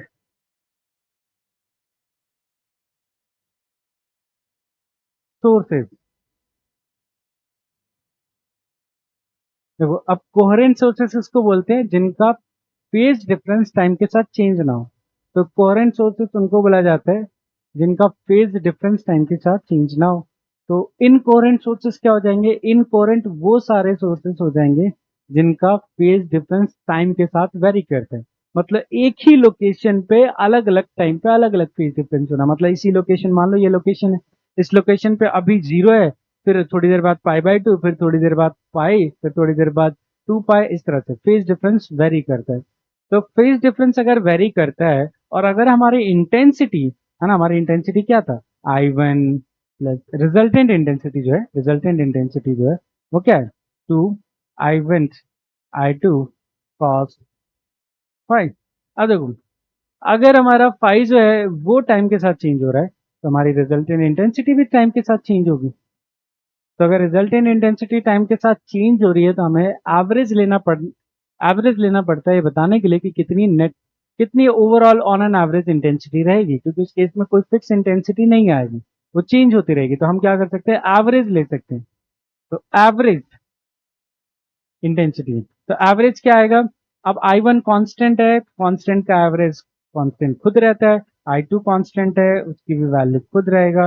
वैसे ही 2I1 I2 दोनों कांस्टेंट है तो उनका एवरेज वही आएगा, बट जो वेरी कर रहा है वो ये वाला टर्म है जो कांस्टेंट नहीं है, टाइम के रिस्पेक्ट में बोल रहा हूँ, टाइम के रिस्पेक्ट में ये वेरी कर रहा है, cos फाइव वाला टर्म, तो इसका एवरेज होगा। और अगर आपको याद हो कि एक साइन और कॉस का जो एवरेज वैल्यू होता है एक फुल साइकिल के लिए, जीरो से लेकर अगर 360 अगर पूरा रन करते हो तो कितना आता है, जीरो। ये वाला टर्म हो जाएगा जीरो, एवरेज। इसकी वजह से हमारे पास एवरेज वैल्यू जो आएगी फॉर इनकोरेंट सोर्सेज, तो फॉर इनकोरेंट सोर्सेज की वजह से जो नेट इंटेंसिटी आपको अपीयर होगा या सुनाई देगा, जैसे साउंड के केस में सुनाई देगा, लाइट के केस में अपीयर होगा इल्यूमिनेशन के थ्रू, वो I1 प्लस I2 होगा। तो नेट इंटेंसिटी हम इनकोरेंट सोर्सेज के लिए लिखेंगे I1 plus I2। Very important, कभी कभी छूट जाता है रिविजन में। बाकी कोहेरेंट के लिए तो हमें पता ही है, कंस्ट्रक्टिव और डिस्ट्रक्टिव के अकॉर्डिंग आएगा, या कोहेरेंट के लिए तो हम बस यहाँ पे वैल्यूज पुट कर देंगे, आ जाएगा। तो अगर सॉल्व करते हैं तो क्या बोला है,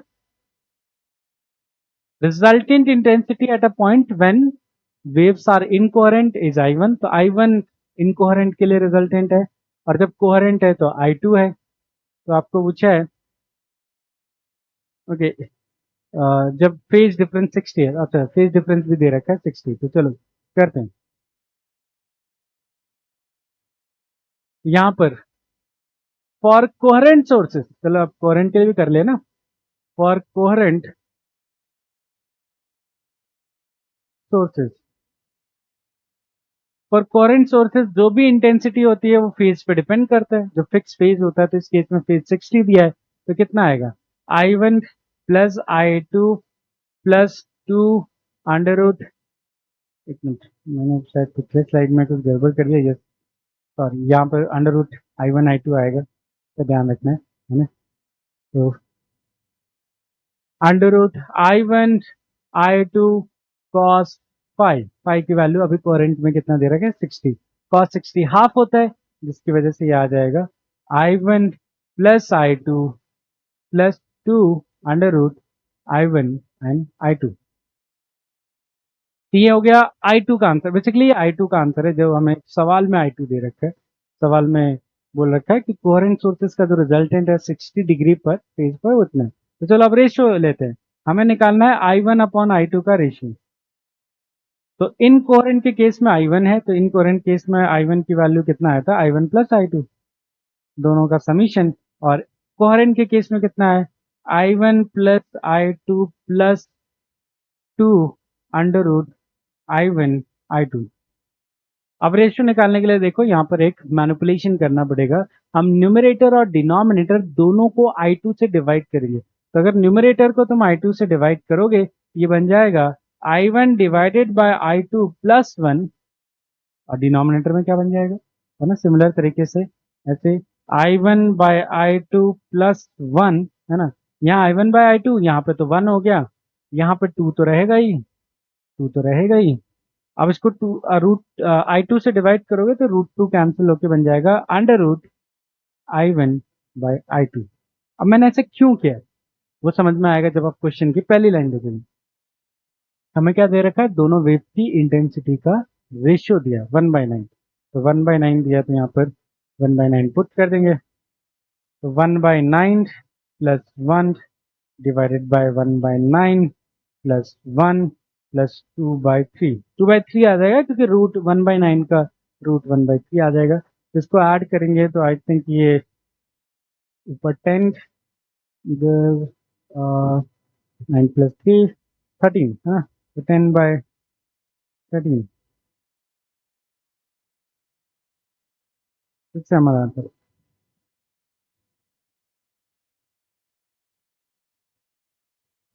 तो इनकोहेरेंट और कोहेरेंट को कैसे इंटेंसिटी निकालना, आई होप कि ये भी क्लियर हो गया। छोटा सा पॉइंट है कोहेरेंट और इनकोहेरेंट। कोहेरेंट के लिए तो मोस्टली सब लोग प्रिपेयर रहते हैं, बट इनकोहेरेंट वाला जो पॉइंट है समटाइम्स वो रिविजन से मिस हो जाते हैं।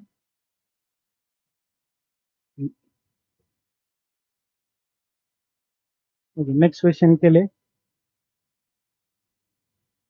two waves executing simple harmonic motion traveling in the same direction, ठीक है, important, same direction, same amplitude, ठीक है, same frequency, are superimposed, मतलब interference overlap हो रहे, तो resultant amplitude is equal to √3 times of amplitude of individual waves. Okay, the phase difference is very straightforward question.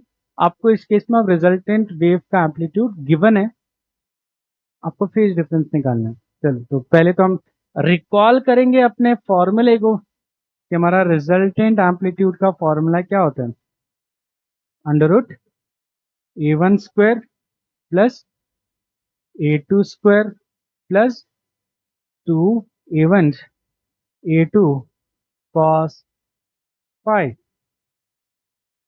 इस तरह से। चलो अब वैल्यूज पुट करते हैं। ओके, जो आपका रिजल्टेंट एम्पलीट्यूड है वो क्या बोला है, पहले तो इसमें जो गिवन इंफॉर्मेशन है वो लिखना चाहो तो वो ऐसे लिखा हुआ है कि A1 और A2 दोनों इक्वल है। लेट्स से कि दोनों की इक्वल की वैल्यू A लिख लेते हैं ना, दोनों इक्वल है, आपको मेंशन किया है। और साथ में बोला है कि जो रिजल्टेंट एम्पलीट्यूड है, या इसको A0 लिख लेते हैं, और रिजल्टेंट एम्पलीट्यूड जो A है वो उसके √3 टाइम्स है, तो √3 टाइम्स A0, ऐसे इंडिविजुअल वेव का। तो ये इसको पुट करना पड़ेगा, तो यहाँ पर √3 A0 अंडर रूट A1 का स्क्वायर प्लस A2 का square plus 2 A1 A2 cos five, या कॉस फाइव क्यों, एक काम करते हैं ना, सारी वैल्यूज पुट कर देते हैं ना, यहाँ पर A1 A2 की भी वैल्यूज पुट कर देते, तो A1 भी A0 स्क्वायर, A2 भी A0 square plus 2A1 A2 मिलकर हो जाएगा 2A0 स्क्वायर कॉस फाइव। चलो अब सॉल्व करते हैं, दोनों साइड स्क्वायर किया, A0 कॉमन आ गया तो A0 तो रिमूव हो गया, फिर दोनों साइड स्क्वायर कर दिया, दोनों साइड स्क्वायर कर दिया रूट हटाने के लिए, तो कितना बचेगा यहाँ पे 3 equal to 1 plus 1 plus 2 cos phi. A0 कहाँ गया, दोनों साइड से कॉमन आके रिमूव हो गया ना वो, तो A0 तो ये आ गया, तो इधर कितना बचा देखो कॉस फाइव की वैल्यू, यहाँ से हम कॉस फाइव, तो 3 है, इधर कितना बचा 2 प्लस 2 कॉस फाइव, तो 2 उधर ले जाओ, तो 3 माइनस 2 डिवाइडेड बाई 2, ठीक है, इस तरह से आ जाएगा, which is equal to half, half, और इसलिए फाइव की वैल्यू कितना आ जाए 60 डिग्री, 5/3, ठीक है। तुम्हारा आंसर डिग्री में पूछा है तो 60 लिखनी, इंटीजर लिखे तो 60, ठीक है। चलो आई होप कि इस टॉपिक से रिलेटेड ये क्वेश्चंस आपको अच्छे से समझ में आया हो, कोई डाउट रह गया हो तो कमेंट में लिख देना। नेक्स्ट वीडियो में हम लोग सेकेंड टाइप ऑफ इंटरफेरेंस पर डिस्कशन करेंगे, या सेकेंड और थर्ड दोनों टाइप पर, स्टैंडिंग वेव वाला जो कॉन्सेप्ट है और जो बीट्स वाला कॉन्सेप्ट है, उन दोनों का रिविजन करेंगे। Thank you everyone for joining me for this video. Next video का ज़रूर वेट करें, इसके बाद मैं स्टैंडिंग वेव और बीट्स के ऊपर ये कंटिन्यू करूँगा।